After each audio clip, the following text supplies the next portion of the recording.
Halo teman-teman, perkenalkan nama saya Andre Marion Siombing dengan NIM F1E221007. Saya dari kelas R001 dengan prodi Teknik Elektro. Di sini kita akan membahas tentang bahasa pemrograman yakni bahasa Python. Pasti teman-teman sekalian tidak asing lagi kan mendengar bahasa tersebut. Mari kita lanjutkan materinya.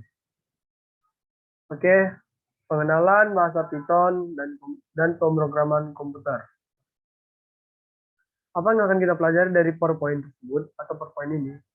Yakni kita akan mempelajari tentang dasar-dasar pemrograman komputer, konfigurasi lingkungan pemrograman, perbedaan compiler dengan interpreter, dan pengenalan Python. Sebelum masuk ke materi Python, kita harus mengenal lebih dahulu tentang bagaimana cara kerja program komputer.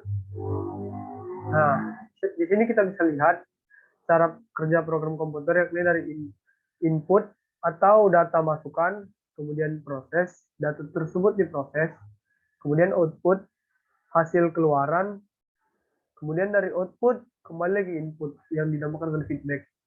Keempat aksi inilah yang membentuk sebuah program. Karenanya, sebuah program komputer dapat berguna.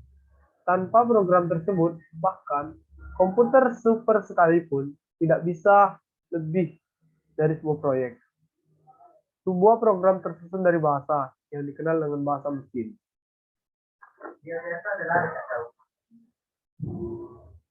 Bahasa mesin dan bahasa pemrograman.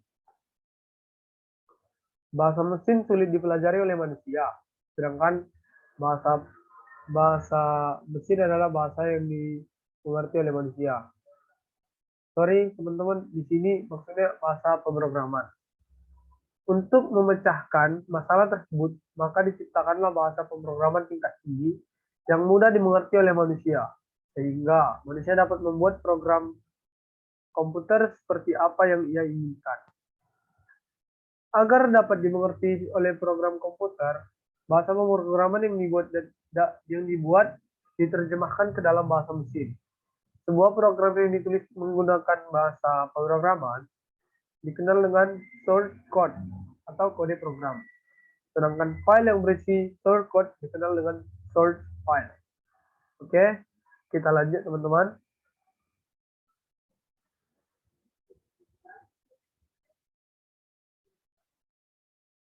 Kita lanjut.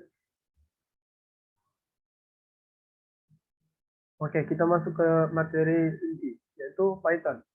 Python adalah bahasa pemrograman tingkat tinggi yang digunakan secara luas. Diterjemahkan menggunakan interpreter, berorientasi objek, berasal dari serial sketsa komedi televisi yang disebut Monty Python's Flying Circus. Dibuat oleh Guido van Rossum.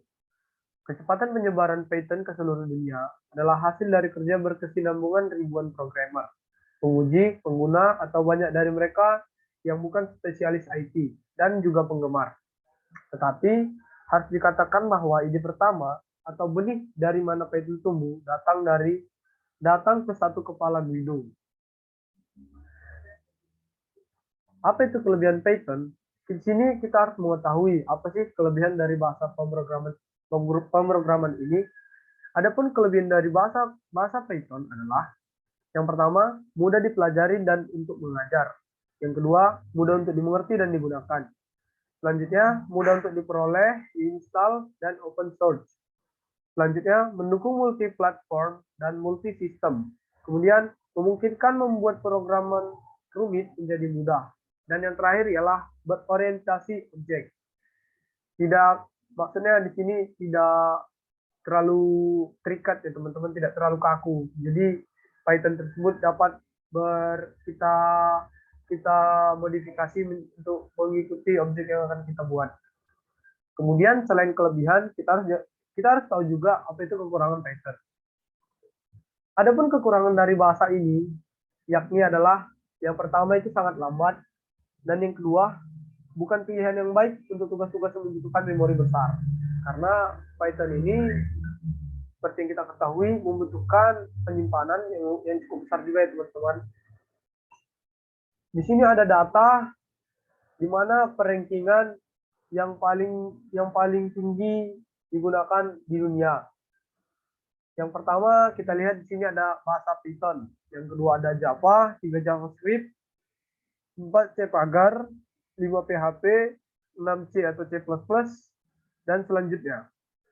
Nah, dari sini kita tahu bahwa di dunia itu yang paling digemari oleh program-program ataupun seseorang yang lagi melakukan atau sedang mengerjakan proyek besar itu menggunakan Python ya teman-teman. Karena yang tadi, karena Python dapat berorientasi dengan proyek-proyek yang akan kita kerjakan. Apa yang membuat Python spesial? Python itu mudah dipelajari, mudah diajari, mudah digunakan, multi-platform, mudah dimengerti, mudah diinstal, open source, dan mudah didapat. Nah, di sini saja kita sudah tahu ya teman-teman, kalau Python itu banyak sekali kelebihan atau keunikan yang tidak dimiliki bahasa-bahasa lain. Selanjutnya kita lanjut, Python 2 dan Python 3. Nah, di sini ada Python 2 yaitu Python versi lama, Python 3, Python versi baru. Di sini bisa kita lihat penjelasannya, yang pengembangannya, tentang pembaharuan, dan tentang lebih ke komplit atau lebih besarnya gitu. Selanjutnya,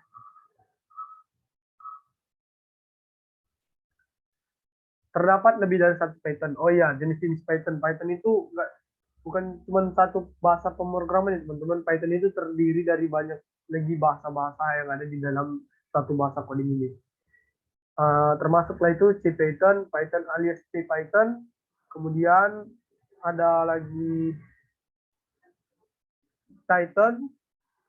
Ini penjelasannya, salah satu solusi untuk mengatasi kelemahan Python yang sangat lambat dalam memproses. Python ini digunakan ke dalam perhitungan matematika, banyak digunakan dalam perhitungan matematika. Kemudian ada Jython, J untuk Java, digunakan jika kita yang mengembangkan sistem besar dan kompleks yang ditulis seluruhnya dalam bahasa Java dan ingin menambahkan fleksibilitas Python. Nah, ini untuk Jython.